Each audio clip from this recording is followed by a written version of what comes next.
Llegué tarde. Psicoanalistas con perspectiva desorientada. Paloma Castillo, Albana Paganini y Paulina Chávez.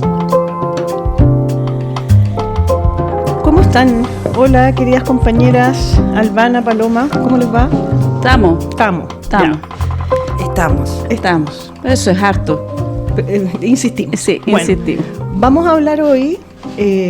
La semana pasada criticamos, algo que hacemos usualmente, pero a propósito del sacrificio y de, ¿cómo se llama este autor? Recalcati, que estaban enojadas con el Señor. Ya. Pero hoy vamos a hablar de algo más, vamos a afirmar algo, ¿no? Vamos a hablar de identificación, imaginario, colectivo, como, y este es el nombre que le puso Paloma, lo encuentro interesantísimo, antídotos contra el goce, podríamos decir, sí, ¿no? Sí, claro. Como formas posibles de volver a anudarnos con otro, ¿no? De rescatar el lazo, ¿ya? Sí. Yo diría que eso es sintéticamente, ¿ya? Entonces, pasemos al síntoma de la semana. Yo les cuento que estuve viendo y en realidad como que ya nada me encuentro, no sé, más de lo mismo, ¿no? A propósito de... Y todo sigue igual. Es como el día de la marmota. Sí, el CAE que va viento en popa, la mega reforma que sigue su curso, cada deudor tendrá su atado con tesorería, cada familia con su cinturón más o menos apretado, los que pagan solitos y los que cobran a almorzar a la moneda, lo mismo. Y lo otro a propósito del avance del fascismo, ¿no? Les dejo esos temas ahí a ver si les interesa alguno. En Colombia, ¿no? Este señor el Tigre, ¿no? Apoyado por Trump. Y la escena, ¿saben que yo también rescaté algo a propósito de lo micro que me gusta a mí, del detallito? Que no es tan detallito. La escena de Villarrica, ¿no? El jueves pasado, cuando fue a la Araucanía. Eso es lo que... Miren, yo sé que están pasando cosas horrorosas y muriendo gente, en fin, pero me quedé ahí anonadada con eso, ¿no? Sí, esa escena es impresionante. Que, claro, estaba en esta ceremonia de entrega de títulos de dominio a las familias mapuche, que eso amerita un capítulo aparte de títulos individuales de propiedad en el territorio mapuche.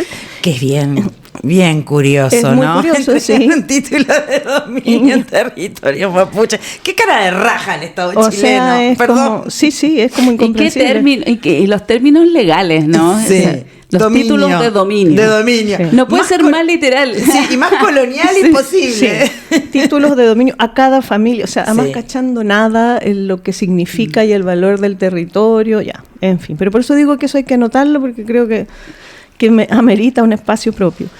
Y bueno, no sé si lo vieron todos, pero para los que no y no están escuchando, este señor se acerca a saludar a la gente que estaba ahí detrás de una reja y les tira la mano a un niño y el niño no le da la mano, no se la da. Entonces lo que hace Kast es enojarse y empieza a increpar a este niño, ¿no?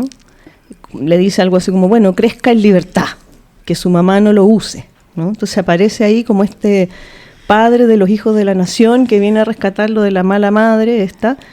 Y además ahí la señora, ¿por qué viene algo así? ¿Para qué vienen a interrumpir un acto donde está toda la gente feliz? Claro. Y la señora le dijo que había llevado al niño que estaban ahí para que viera la realidad del país. Y acto seguido, pasan unos minutos me parece, y Carabineros se acerca a la madre, le hace un control de identidad y aparecen 2 órdenes pendientes y la mujer queda detenida en prisión preventiva. Entonces, ese niño ya efectivamente conoció totalmente esa realidad y entonces los que no aplauden, expulsados y encarcelados. Sí. Y sin beneficios. Sí, no, es que tiene que ser sonriendo. Exacto. ¿Viste? Así como tú no puedes, tienes que participar y tienes que estar sonriendo. Exacto. Y aplaudiendo. Y como dijo, no te compares con otras familias. Sí. Le dijo a eso de los... Es que el nivel de falta de pudor es impresionante, ¿no? Como en la lectura, en la forma de interpretar. Bueno, pasan miles de cosas dentro de lo que dijiste, ¿no? Como, ¿quién elige los presidentes de América Latina, no? Los elige Trump. Yo creo, ¿no? Que imagen y claro. De hecho, de él mismo lo dice, ¿no? Lo como dice. Y sin ningún pudor. Sin ningún pudor también, ¿no? Es como Los candidatos que han ganado en América Latina son los candidatos que Trump ha decidido y los que no le gustan los ha sacado. Y sin contar con que todavía no sabemos dónde está Maduro. No, nadie habla ya de ¿Nadie Maduro. sabe dónde está Maduro? No. ¿No? No, yo no tengo idea. no tengo Si idea. la Paloma no sabe dónde está Maduro, Imagínate, nadie nadie sabe. sabe. No. Ahora, esto de Gringolandia no es nuevo, ¿no? Esta política de instaurar presidentes y repúblicas bananeras en Latinoamérica tiene su historia. Lo que pasa es que ahora ya es descarado. No hay ninguna metáfora, es a la letra. Yo lo puse, yo lo saco. O sea, Sí, yo lo saco y además lo puedo secuestrar y llevármelo y después nadie nunca más va a saber dónde está esta persona. A mí eso igual me parece impactante. totalmente impactante. ¿Y los venezolanos preguntarán? ¿Allá en Venezuela? Porque Pues que Venezuela es como un lugar donde se han ido concentrando Es un país secuestrado. designios siniestros. Piense Sí. que ahora 2 terremotos, se cayó la mitad del país. ¿hay cuántos muertos? Más de 1000, me parece, ¿no? No, una barbaridad, no sé, No sé pero- cuántos, pero es que era una locura. Y sin posibilidades de A mí me dio- contar con maquinaria para Sí, sacar los cuerpos. Exacto, lo que me impactó es la precariedad del país, de no tener maquinaria, de no tener, digamos, los insumos necesarios para rescatar a las personas, el desamparo absoluto de la El población. desamparo total, sí. Dije, qué terrible, un país que está secuestrado, intervenido por los gringos, encima un terremoto. Solo le falta un huracán Y ya está, ¿viste? Como, o sea, y ya estamos, ¿viste? Ahora, hay teorías conspirativas que dicen que los terremotos fueron provocados. Ya, Te lo pero juro. ¿quién provocó el terremoto? Ya, po. No sé, bombardeos, no sé. Hay gente No, que... pero por favor. Los invito, por favor, a ver una serie que se llama The Capture. No sé Ya. si la vieron. No. Todo lo que tú te puedas imaginar que pueden hacer los estados con inteligencia artificial es posible. Un terremoto, por Me da ejemplo, miedo. dice la- Pero es terrible Me da The miedo. Capture. The Me da Capture miedo. es terrible porque bueno, está todo este debate donde está el Papa, todo el mundo hablando de la inteligencia artificial y la cuestión moral y no sé qué. Pero al final, cuando uno ve The Capture, dice, estamos en la pasta. Sí. Da lo mismo todo esto, porque estos jóvenes tienen tan avanzado esto, que Black Mirror es como una propaganda. No es Exacto. como, es algo naif. Bueno, Al lado no de está el uso político. Bueno, Palantir, Mm. Peter Así que- Thiel, Peter Thiel. Vean The Capture porque es impresionante el tipo de guerra también, el tipo de guerra, de intervenciones de un Estado sobre otro, las formas de operar de las agencias de contraterrorismo, el modo de construir evidencias, ¿no? Entonces es algo que yo entiendo que las mentes más afiebradas puedan pensar y puedan construir teorías con respecto a la posibilidad de que un terremoto pueda ser construido, porque yo creo que a esta altura es difícil pensar que hay algo realmente natural. No, yo no puedo dejar pasar que vamos a dejar acá en el podcast la idea de que la Tierra es plana, De la conspiración. de que existe el viejo Pascuero y de que el terremoto lo produjo tu amigo Claude. Me estás hueveando, eso no puede ser. No. No sé, yo No, yo no pensaría- puedo hablar en estas condiciones de irracionalidad, francamente, no. Es que eso es súper Eso interesante es porque el imaginario. El imaginario de Paloma. De Paloma. porque tú te das cuenta que cuando tú lo dices así, a mí me hace pleno sentido. Que sea de otra manera. No, Claro. estar en total desacuerdo contigo. Pa variar. Porque creo que las evidencias del desarrollo tecnológico justamente tienen que ver con los avances de la racionalidad.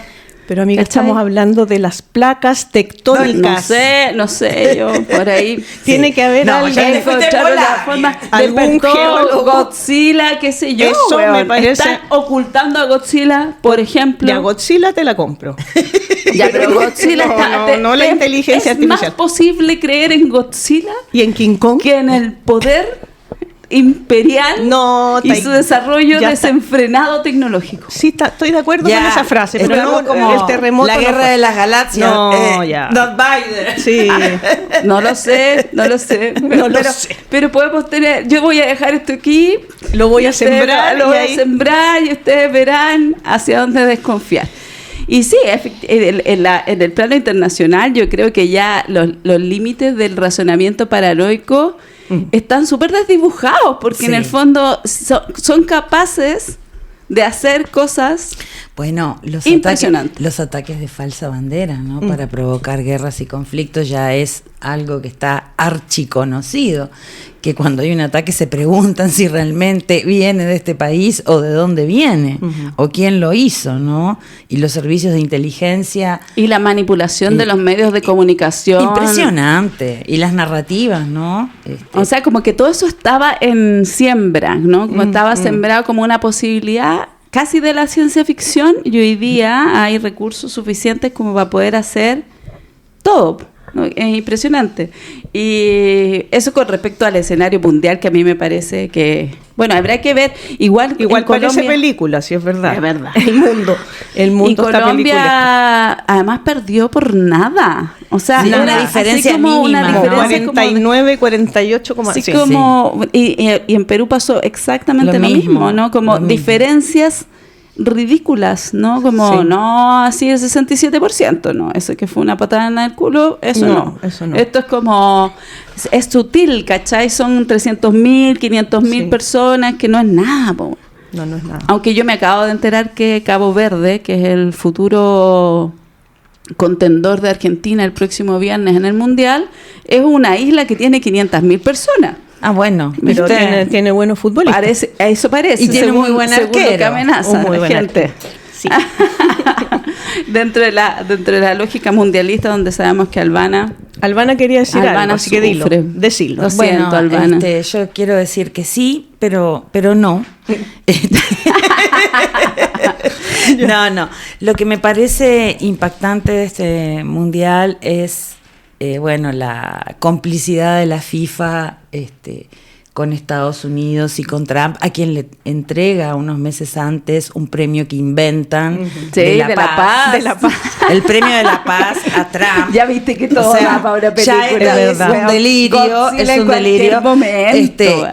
Y hacer un mundial en un país que tiene una política de migración, de discriminación, donde un juez africano lo tuvieron 11 horas en un interrogatorio y lo mandaron de nuevo a Somalia, y el presidente Trump dice que todos los somalíes son apestosos en el medio de un mundial, y la FIFA callada.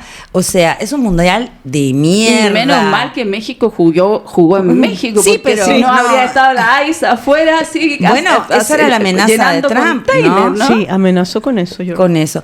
Es un mundial de mierda. Y yo creo que debió haber un boicot así, funarlo, porque es vergonzoso. Y bueno, Uruguay perdió, obviamente. Bueno, los partidos se ganan en la cancha. Lo perdieron a propósito, dime mejor. Pero yo voy a decir algo. A ver. No nos cobraron un penal, que era penal. De así, aquí a la China. Sí. Y hubo una expulsión de un jugador que fue injusta y que después hizo lo que había que hacer, que era agarrar a cachuchazos a todo el mundo. Ah, ahora estuvo bien. Eso estuvo muy bien. Yo hubiera hecho lo mismo en la cancha, porque estos españoles colonialistas me tenían podrida. Pero lo que me llamó la atención, a propósito de las narrativas de los periodistas... Oh. Wow. Algo Arde Chile. Sí. Arde, sí. Es cómo desde que Bielsa llegó al Mundial, toda la publicidad y toda la narrativa, con que no mira las cámaras, con que es un loco, con que la selección, con que aquí, que allá, porque es un tipo bien controversial y es un tipo que ha criticado mucho a la FIFA, ¿no? Sí, yo soy viuda de Bielsa, viste que en esa época cuando pero Bielsa se sacó hasta en la entrevista, ¿no? Después está indignado. Indignadísimo. Y bueno. ¿No estará un poco viejo igual para eso? Yo supongo, qué sé yo. Los rockeros son así, por favor. Mueren ahí. Pero me dio pena, viste, ayer el partido, porque los partidos se ganan con goles, pero si uno mira en el segundo tiempo, Uruguay jugó bastante bien. Jugaron imparcialmente, bien. Lo digo. No, claro, imparcialmente. Como se puede que todos somos futboleras, ¿no? En el fútbol se vive así, esto, imparcialmente, por supuesto. Ahora viene Argentina-Cabo Verde y tengo que decir... Hoy día juega Argentina a las 10, estamos grabando nosotros, sí. Pero no es con Cabo Verde hoy día, es con Jordania, ya. Eso del mundial, que me parece que es el mundial más vergonzoso de toda la historia. Eso diría yo. Sí, yo quiero hacer una mención especial, honrosa, a la cosa de la laminita. que también nos afecta que en nos forma afecta directa. la consulta en forma directa. Nos ha afectado profunda y cotidianamente, me tienen ininterrumpidamente, porque cerca donde nosotros estamos hay un Panini, Sí. es uno de los álbumes, y desde muy temprano hay filas. La otra vez llegaba estamos en una callecita y llegaba hasta Providencia. Sí. Y les cuento que Y yo hay tengo- mucho adulto Sí. y se arma A como mí una me suerte llama- de mercado ¿viste? negro A mí ahí. me llama la atención la cantidad de adultos. Como caminando. dólares, Sí, pero de láminas, sí, láminas, como láminas. tráfico de láminas. Como tráfico de láminas. Yo les confieso que tengo varias pacientes adolescentes que se vienen con sus láminas y después se las van a cambiar ahí a Sí. Panini. No, y el otro día yo fui al teatro acompañando a mi hija esta vez y pasé por fuera del Teatro Nacional, ahí afuera de la Moneda. Y eso que está en Ahí en las esa Urbinas calle, no es nada, amiga. No. Eran las 7 de la tarde y estaba lleno, era todo un bandejón de gente cambiando láminas. De todos los órdenes en la calle, así como... y láminas, así como... ese era el ¿Qué verser. será la pasión, ¿no? De esto, Sí, del de intercambio. y de completar, Y de completar, porque es completar, ¿no? sí. Exacto, completar. Y que la de mitad- obtener algunas láminas específicas, po. Claro, porque son Creo que siempre la de Messi es la más cara o la de no sé Ah, qué. no, de Ronaldo. Sí, de algunos jugadores Sí, por porque ahí. las venden y hay gente que va con sus álbumes como Sí. con laminitas y Oye, todo. y es- impactante. Pero y además tienen imagínate una el libreta trabajo. donde anotan cosas. Sí. No, sí, impresionante. Sí, Yo lo sí, encuentro sí. ahí un negocio. Bueno, y ahí hay pasando al tema, Sí, un colectivo. un colectivo. ¿Un qué? O en el fútbol también, ¿no? Bueno, hoy pasemos, yo creo, ya a hablar de estos antídotos al goce, que los podemos nombrar como el imaginario, el colectivo, la identificación, y creo que eso hay que hacerlo, a propósito de la laminita y todo, sin ingenuidad, porque recordemos que el fascismo está hecho de las mismas tres cosas, ¿no? De colectivo, de imaginario y de identificación. Entonces, puede ser un antídoto o una cura, o puede ser también el arma, ¿no? del linchamiento. Entonces no es solo, bueno, juntémonos, ¿no? El vínculo y nos juntamos y qué lindo lo colectivo. Yo creo que la pregunta es difícil, ¿no? ¿Cómo se construye un nosotros que no termine siendo una masa que va detrás del tigre, a propósito de Colombia, ¿no? ¿O qué distingue una olla común, una marcha, una secta, una barra brava violenta? ¿Qué pasa ahí? Porque si hablamos de identificación, de pertenencia, ¿no? Sí, pero partamos al revés, pues partamos por la parte que menos se habla de esto, ¿no? Que fue como con la cual cerramos, ¿no? Que es como lo más luminoso, ¿no? Porque el colectivo, la grupalidad, la masa, la identificación tiene un costado que es luminoso también, ¿no? Que es esa alegría de estar marchando con 1 millón de personas. Es que eso es lo que quería decir, que no es pura luz. Sí. Por eso que es una pregunta que Sí, pero es antes de interesante. ¿De la ponerle, oscuridad? claro, antes de ponerle la gota del escepticismo, Ujú. porque a los psicoanalistas tenemos escrito y historia contra las masas. Las Sí. masas, eso sí. O sea, como que Sí. si hay algo a lo que nos hemos dedicado es decir que son malas. Sí. Entonces, pero el tema es que de lo que nos olvidamos, pues, Freud escribió Psicología de las masas, pero Hitler le estaba respirando en la nuca. En la lógico. nuca, sí. Y Mussolini y los fascistas italianos y todos en la nuca respirando. Y Wilhelm Reich escribió Psicología de las masas del fascismo y también habló de una máquina productora de fascismo en los colectivos.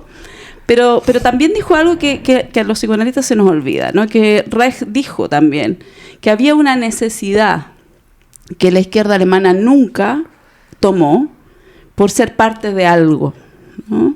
Y que esa necesidad por ser parte de algo, de encontrarse con algo, de participar de un cierto espacio donde poder reconocerse con otro, finalmente lo captura el fascismo Es que eso es. ante el desprecio que tienen las otras fuerzas, digamos, que tienen como un amor por la diferencia, ¿no?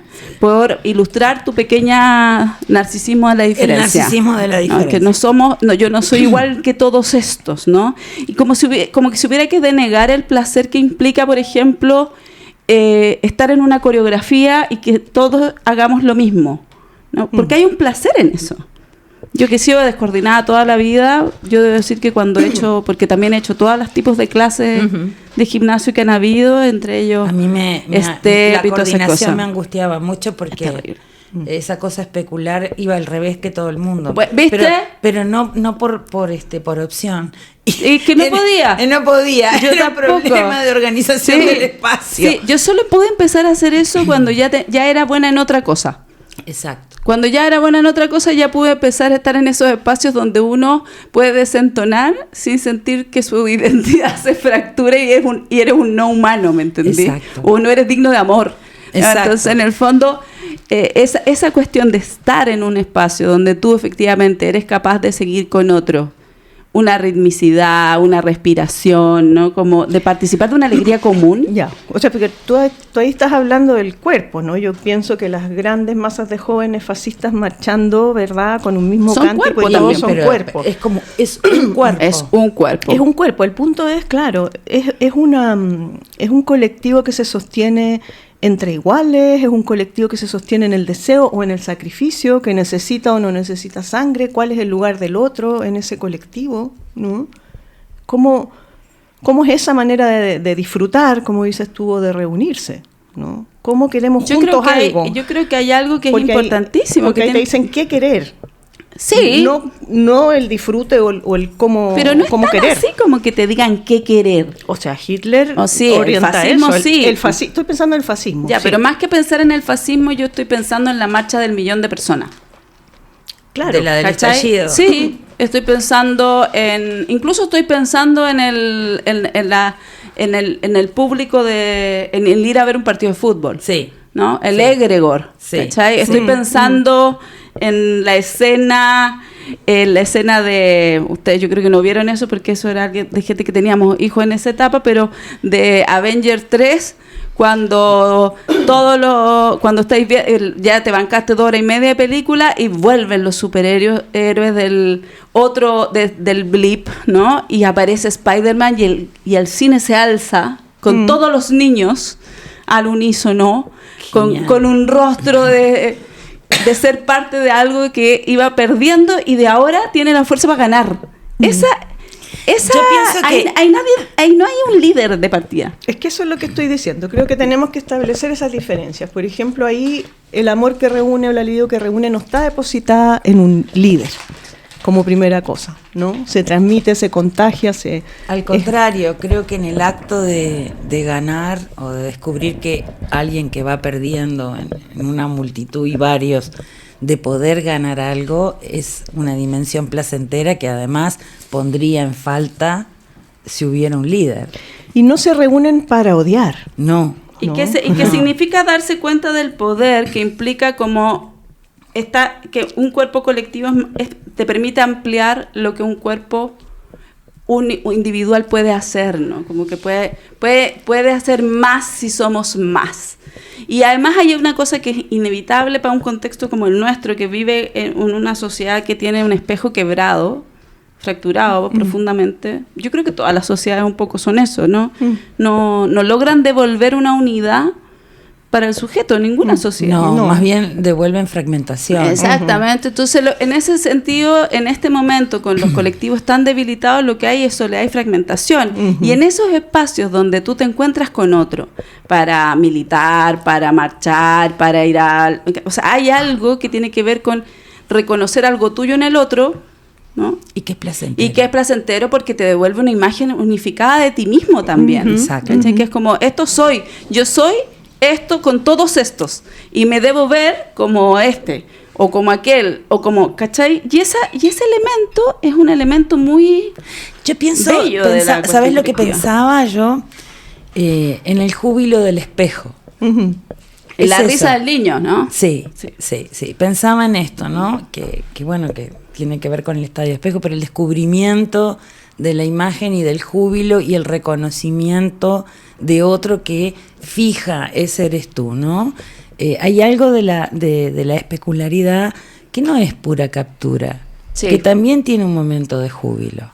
Y que además, eso sería la parte luminosa. Y darnos digamos. cuenta de que somos muchos los enojados, por ejemplo. Sí. Muchos los enojados, porque en el fondo y eso eso es lo que estar enojado no es odiar, claro, es otra cosa. Pero es enojo. Sí.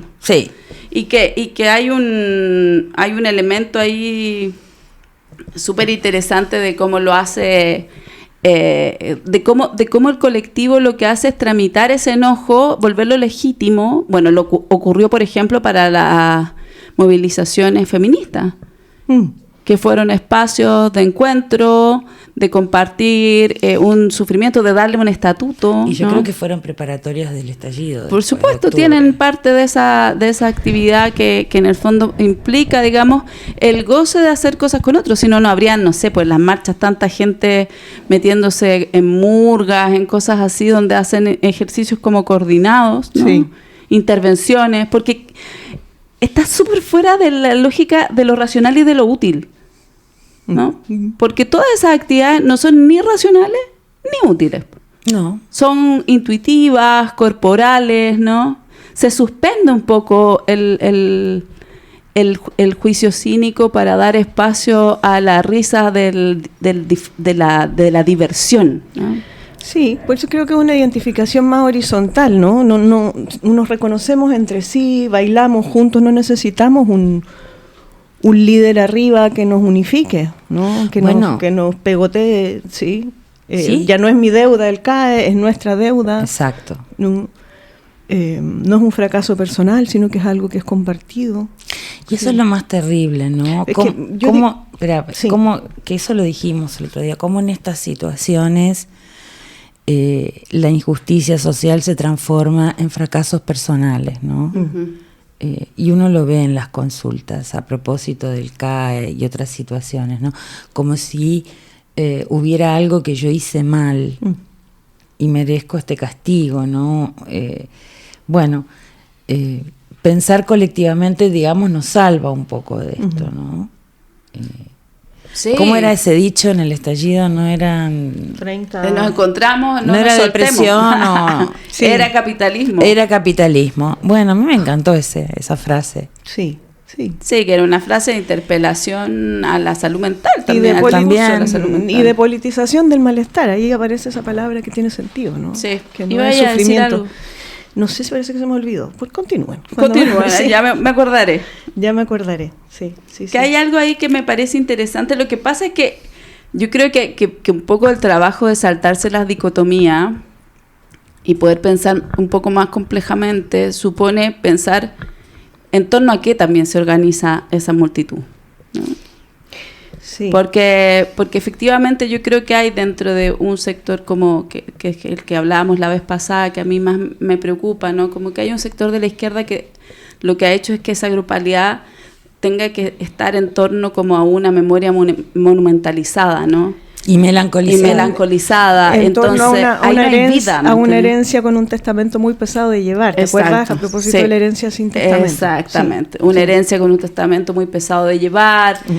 Muy poco convocante, además, de la juventud, de la Una alegría. herencia que conserva el núcleo de la locura. Que más que una herencia tiene que tener algo de inédito también en la transmisión, ¿no? Y queda fijada a un núcleo muy mortífero, ¿no?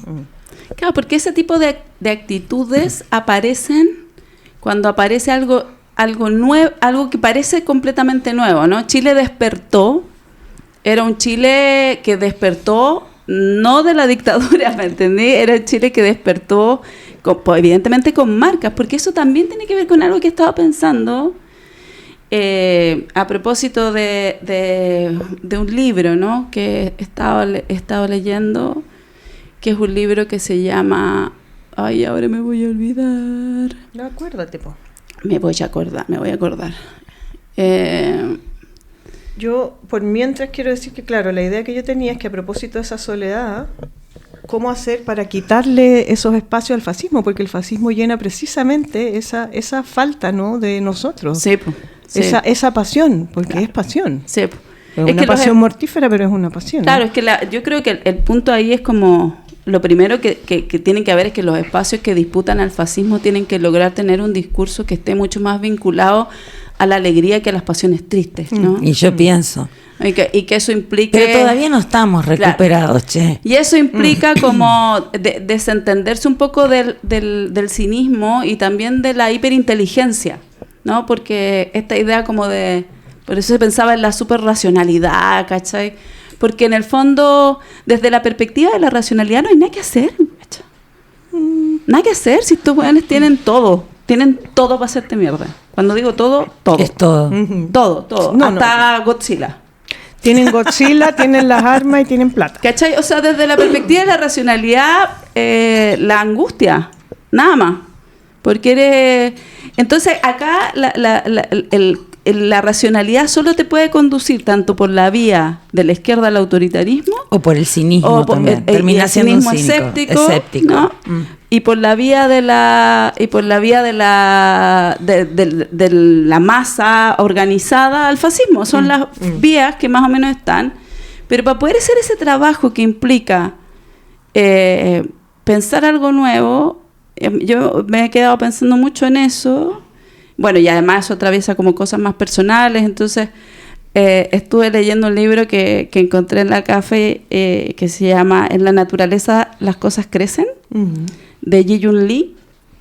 Y es un libro muy bello, está muy bellamente escrito. Y en el libro, es un libro de una mujer que hay que contar este contexto sin tener que meterse tanto, pero es un libro de una mujer que sus 2 hijos mueren, se suicidan con un lapsus de 7 años. Y este libro es una suerte de ensayo. Ella es una escritora, es novelista, y entonces ella va armando, va escribiendo lo que le va pasando con este duelo, ¿no? Y ella, bueno, es un recorrido que permite hablar del duelo en un lugar que yo diría que es un tercer lugar, ¿no? Porque en general hemos hablado, yo le decía a la Albana en la semana, en un minuto nos cruzamos así como esas conversaciones de 3 minutos. Mientras abrimos la puerta, cerramos la puerta, y le digo, yo creo que a lo mejor en mi duelo por mi padre me estoy melancolizando, ¿no? Que no lo estoy elaborando, porque para los psicoanalistas tradicionalmente hemos pensado 2 vías para el duelo. La elaboración, que es como la melancolía. Claro, que es una suerte como de que uno asume la pérdida, sabe lo que perdió, ¿no? Y luego como que reestructura su vida con eso ya perdido, ido, ¿no? Como... Y está esta otra versión que es la melancolía, que es que uno se identifica con el objeto perdido y entonces, bueno, el testamento pesado y no sé qué. Entonces yo le decía, yo creo que yo ya me estoy más melancolizando que elaborando. Eso antes de leer el libro. Y Ji-Yun Lee te permite pensar una tercera vía, que es una vía donde el duelo no es un proceso de elaboración, no es un proceso de melancolización, sino que es un estar. ¿no? Es un momento en que la pérdida vino a fracturar una realidad y esa fractura va a permanecer contigo el resto de la vida. Entonces, ¿cómo va ella construyendo, haciendo lo que hace, ¿no? Trabajar, comer, ¿no?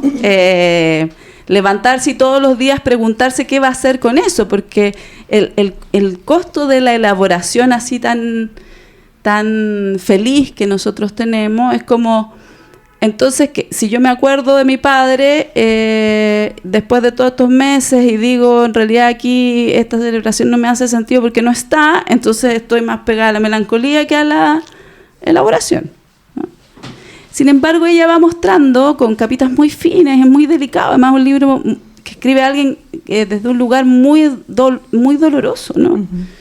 Entonces que ella en realidad lo que hace, rescató de las cosas que leyó y de lo que los amigos le han dicho, 2 cosas que son súper importantes.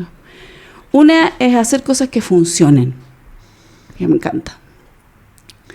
Y cuenta una anécdota, dice que hay alguna gente que sabe qué es lo que es hacer cosas que funcionan cuando algo así pasa, ¿no? Y que, por ejemplo, que los amigos de ellos, la segunda vez cuando se suicida su segundo hijo, van y le dejan una viandita de comida en la puerta con el menú para ella y su pareja todos los días, durante 1 mes y medio. Sin entrar, sin ir sin invitación, sin te voy a acompañar porque quiero estar contigo. Van y le dejan, se organizan y les dejan comida. Porque eso funciona. Y después ella transita y apropia un poco esta fórmula y dice lo que funciona para mí. ¿No? Que es un modo de hacer con ese duelo que implica ir tomando decisiones cada día con cada cosa con respecto a lo que va a ir haciendo para darle un lugar a esa ausencia, pero con las cosas que funcionan. Sigue escribiendo, cocinar, tomarse tiempo, En fin, una serie de cosas que funcionan, ¿no? Versus las cosas que no funcionan. Y la segunda es la deshabilitación de todos los pensamientos que ella le llama, que son como estas piedritas redondas que se llaman bueno, me voy a acordar. Pero son piedritas que hay que ir sacando del camino, que yo en general le había bautizado como pensamiento parásito, que son ese tipo de frases como, si yo hubiese ido una semana antes, si yo no sé qué, ¿cachai? Que no tienen salida, son encerronas del super yo. Del super yo. Del super yo, que intenta depositarte a ti la yo responsabilidad. Yo pensaba en eso, ¿no? En pensamientos al pedo, en encerronas del super yo, que vos le llamaste, en pensamientos que no tienen ninguna salida y ninguna viabilidad y que ocupan la disponibilidad psíquica, ¿no? Te toman.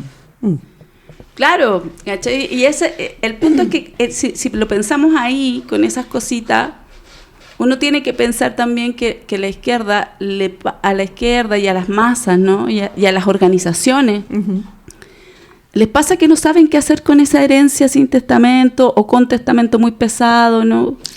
Entonces como que viven en una suerte de renegación de un duelo, de un proyecto perdido. En Chile sería, ponte tú, la Unidad Popular, que intentan recuperar por distintas vías, encontrarlo en distintas partes, ¿no? Que uno podría, que algunos autores le llamaron la melancolía de izquierda, etcétera, ¿no? El socialismo perdido, la Unión Soviética, la Rusia que va a venir a liberarnos, la China que va a venir a liberarnos, ¿no? Entonces, ¿cómo pasar a un punto en el cual esa ausencia, esa fractura, ese golpe de Estado ocurrió? Esas vidas se perdieron y no son elaborables. Nada de eso es elaborable. Es una ausencia que te va a acompañar. Eso yo creo que vos ahí estás poniendo un punto que me parece muy interesante, porque el riesgo es partir de la idea de que todas las pérdidas son posibles de ser elaborables y de que se puede reparar siempre.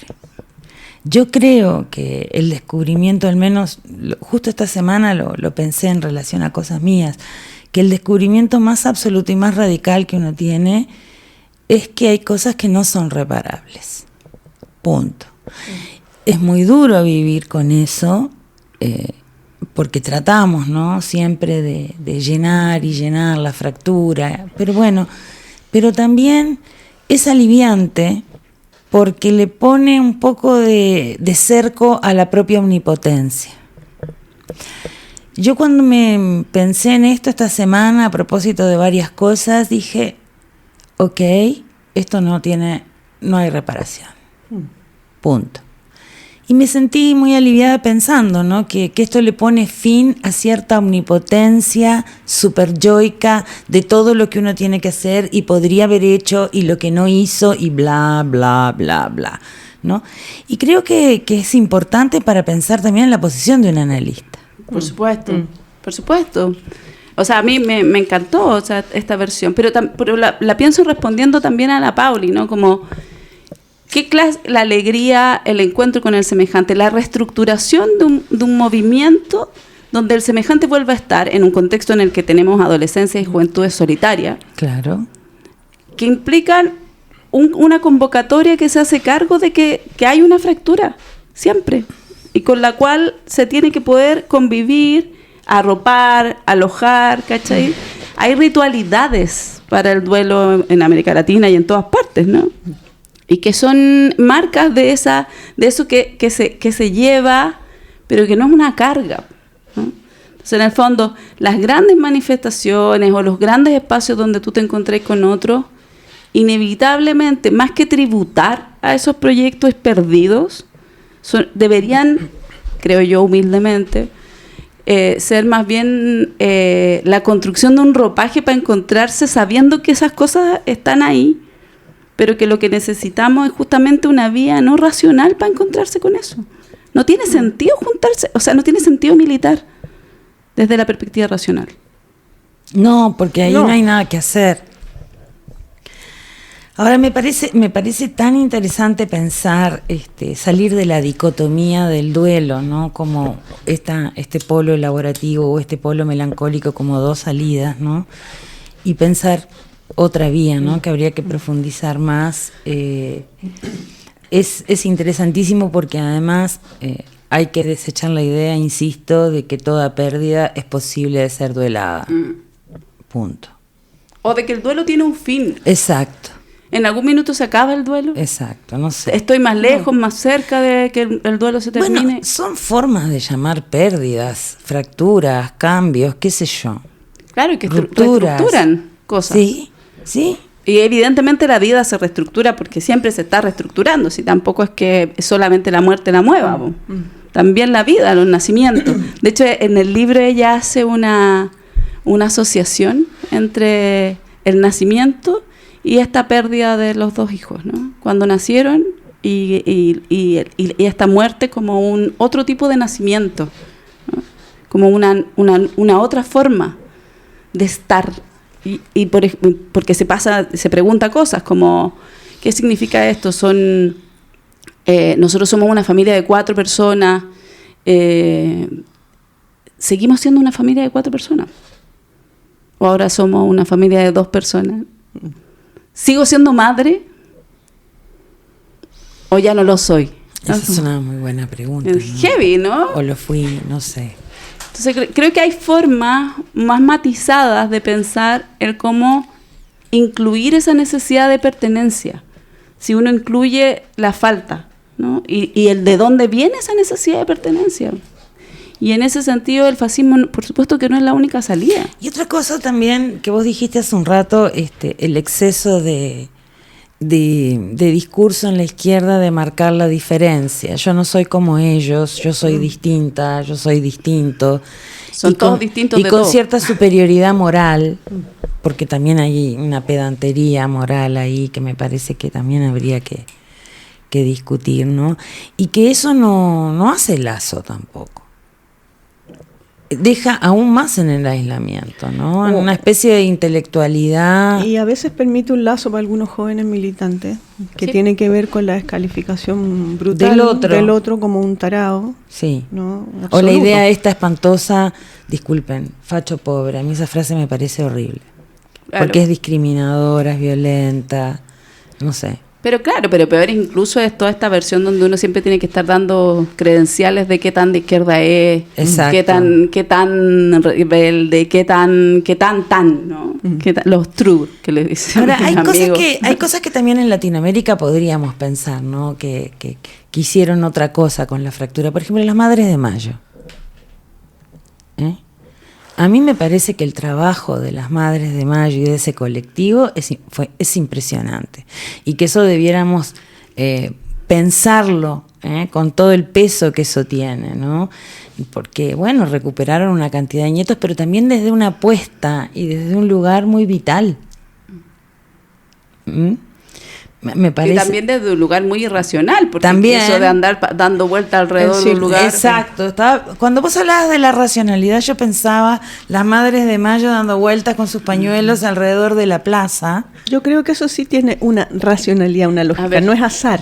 A eso me refiero, ¿no? Porque habría que ver qué es como esta posición entre lo racional y otra cosa que sería la pasión pura y eso.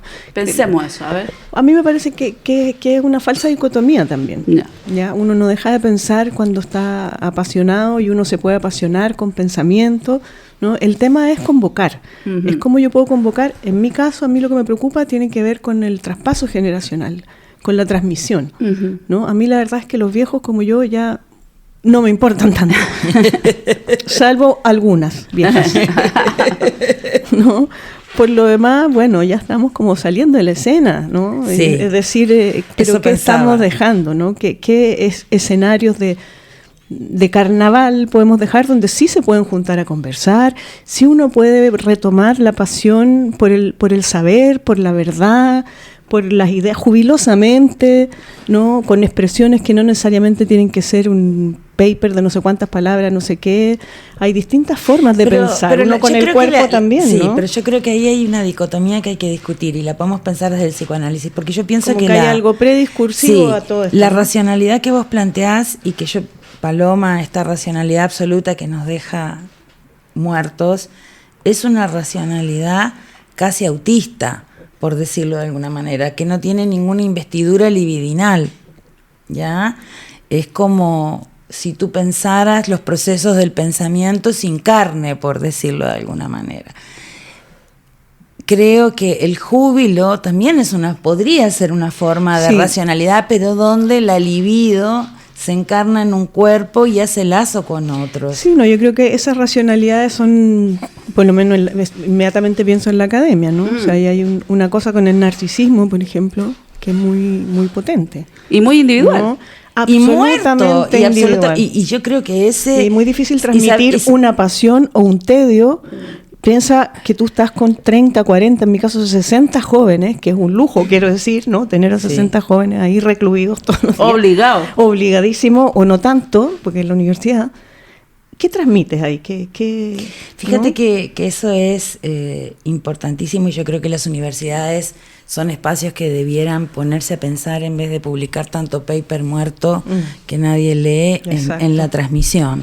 En cómo van a transmitir, porque hay algo muy mortífero en la actualidad, en la forma, como si no hubiera pasión, no hubiera carne, ¿no? Como que todo se reduce a una tecnocracia. Pero sobre todo no hubiera alegría. Exacto. Yo creo que incluso más allá del problema pasional, que yo entiendo y comparto eso también, como racionalidad versus pasión, no sé, yo diría racionalidad versus alegría y disfrute, ¿no? O sea, ciertas racionalidades que te quitan el disfrute.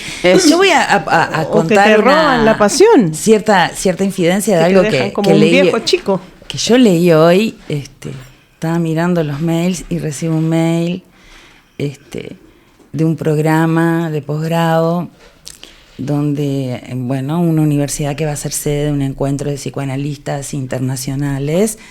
Entonces recibo el mail donde me dicen que voy a tener, si quiero, un descuento. Y como una gran cosa, compañeras y compañeros, elegimos un descuento porque viene fulano, mengano, y a mí me pareció patético. Me pareció patético porque me pareció que esa es la lógica de comunicación académica. Si querés asistir al mega ultra encuentro de los psicoanalistas del Olimpo, del psicoanálisis, te conseguimos un descuento. Ponele, salía 300.000 pesos la entrada y ahora te la dejamos a 150. Porque eres tú. Porque, claro, porque igual somos es un nosotros. Buen descuento, sí. Pero yo pensé, pero estos idiotas no se dan cuenta que si van a hacer un encuentro de psicoanalistas, ¿no debieran por lo menos convocar a sus compañeros de la casa? Claro. Eso es un encuentro pasional, jubiloso, colectivo. No decirte que si querés ir vas a tener un descuento. Lo encontré tan rasca y tan patético. Y dije, esto ilustra la academia actual. Se pasaron. No, y además porque no hay ningún deseo realmente de hacer que el psicoanálisis llegue a lugares de otras personas. Esto es una elite profunda, ¿no? Tienes que ser parte del club. La entrada. Sí. Si eres parte del club, entonces, porque ¿quién va a ir a algo así si no es parte del club? A mí me interesa. O sea, esto es como en el fútbol, ¿no? Como que la gente puede ir al partido de la U porque se inscribió en los hinchas de la U y tienen todas las entradas para ir a todos los partidos de la U, pero si el partido es de Unión Española no pueden. Po. O sea, no es ese el psicoanálisis que a mí me interesa por lo demás, ¿no? Claro. Porque ese es un psicoanálisis justamente que no hace lazo. Claro, y tiene que ver con la transmisión nuevamente, ¿no? Sí, con esos que corta la transmisión. Ahora, lo de la transmisión es súper interesante, porque justamente esta búsqueda del semejante, ¿no? Que hay hartas cosas que yo creo que podríamos retomar también en una próxima vez, ¿no? Que tiene que ver como con la amistad, con la hermandad, con la fraternidad. La amistad es un tema absolutamente central que hay que pensar absolutamente en serio. Porque la transmisión no es algo que se toma de forma individual. Nadie puede desentenderse de sus hermanos en una herencia. Aunque los hermanos, no toques ese tema, ni de los primos, ni de nadie, aunque uno no los conozca, ¿no? Sí. Aunque uno no sepa que tiene hermanos, en el momento de heredar, aparece todo ese conjunto de cosas, porque nadie hereda solo. No es posible. Entonces, en el fondo, la crisis de la herencia, yo pensaría, la crisis universitaria con respecto al deseo, por ejemplo, del psicoanálisis o de cualquier otra cosa, tiene también mucho que ver con que no logra constituirse una capa fraterna entre los estudiantes tampoco, ¿no? Hay algo que interviene, corta, intercepta esa posibilidad Paloma, de ser parte de una colectividad que en el fondo se reconoce y encuentra bondades en el par, ¿no? Y lo encuentra necesario para poder asistir, para poder pensar juntos, porque si no logro instituir eso, tampoco puedo recibir lo que el otro me quiere dar, ¿no? Exacto. Porque además, como tú dices, en una sala hay 60 estudiantes. Tú estás entregando algo que cada uno puede tomar una partecita y todos juntos, que son más que uno siempre en términos de lo que sus cuerpos pueden hacer con eso otra cosa. Y eso es una herencia. Pero poder si lo que hacer otra cosa. Porque si no lo hacemos por clases grabadas en Zoom, ¿me entendí? Claro, por eso digo, creo que hay cosas interesantes que pensar y hay que pensar en los espacios donde están los niños y los jóvenes recluidos el 80% del tiempo en instituciones como la escuela o eventualmente la universidad. Por eso donde hay que podemos pensar llegar. mucho la transmisión en los espacios institucionales. ¿Vos te acordás, Paloma, cuando hacías el seminario ese que inventamos? Sí. El de Freud. El de Freud, que fue durante un año y lo hicimos abierto, gratuito. Maravilloso. O sea, eso para mí es un psicoanálisis vivo, abierto para aquel que quiera venir a escuchar, como lo que hacemos en la CAFE. Como lo que era la universidad tampoco tanto tiempo atrás. Exacto. Y seminarios abiertos, ¿te acuerdas? De psicología social, de protagonismo infantil y todas esas cosas. Las hacíamos todo el tiempo y los chiquillos iban. Y dejamos gente. Dejamos de hacer esas cosas también porque los estudiantes dejaron de constituirse como cuerpo. Exacto. Y entonces ya esas preguntas que implicaban hacer el esfuerzo de ir, no sé, otro día en que no tenían clase para estar durante 2 horas conversando sobre algo, dejó de ocurrir.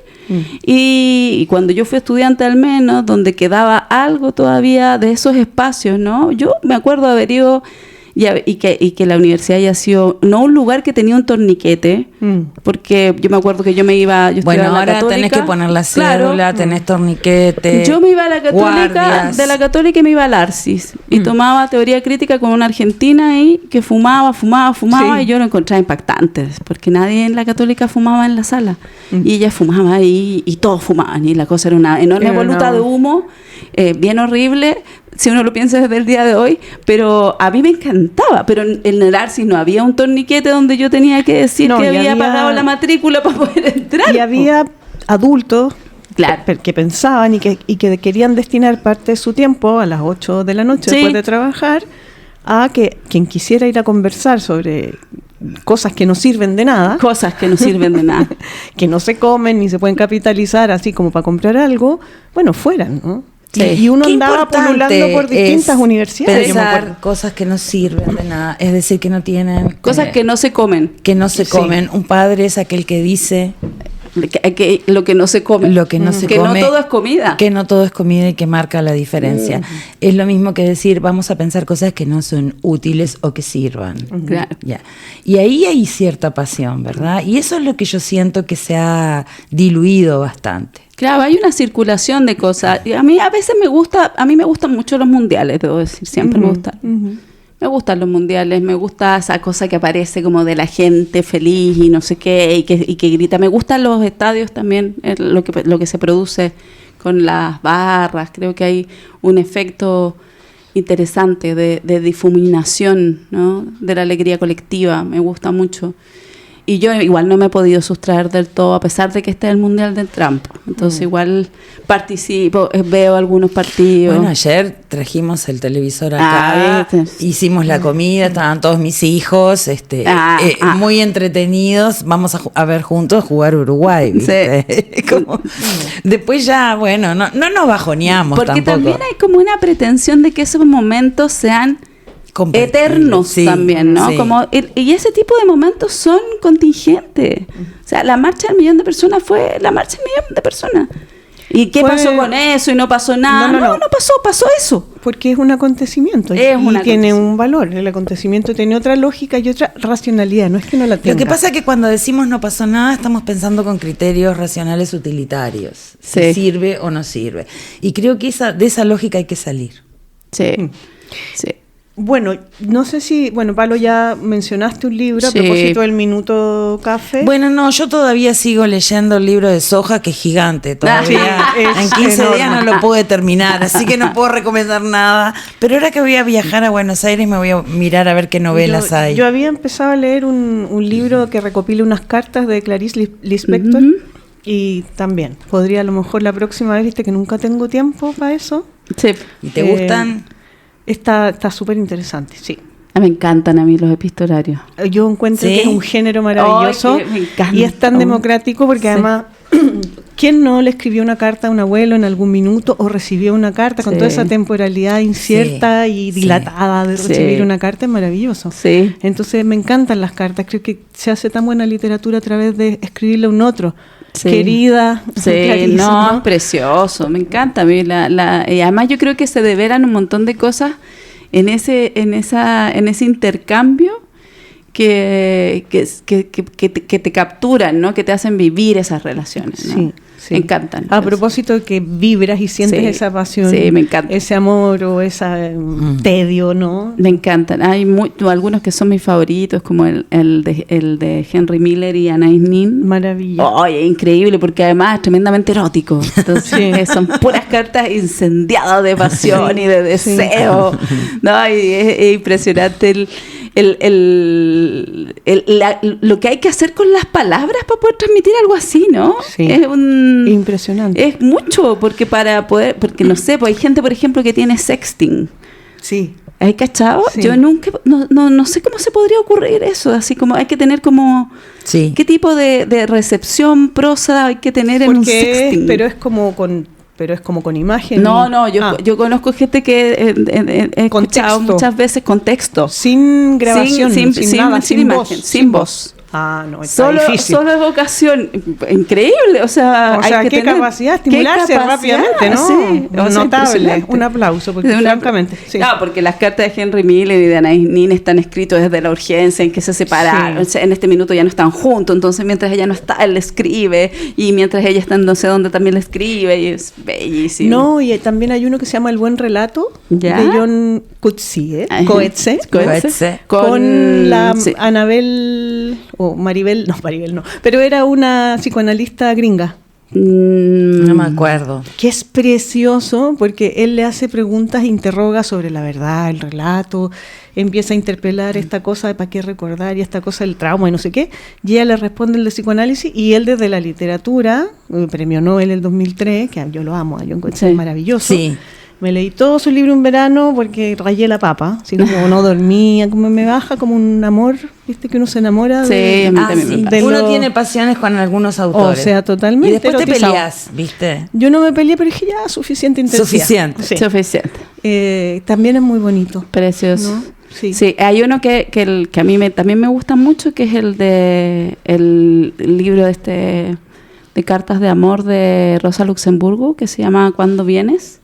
Que es atómico. O sea, lo editó Banda Propia en Chile y es precioso porque son las cartas, porque es una dimensión política, erótica, romántica, ¿no? De Rosa Luxemburgo, que evidentemente no es la más pública ni la más conocida, ¿no? Que es esa mujer, ¿no? Que es todas esas cosas, ¿no?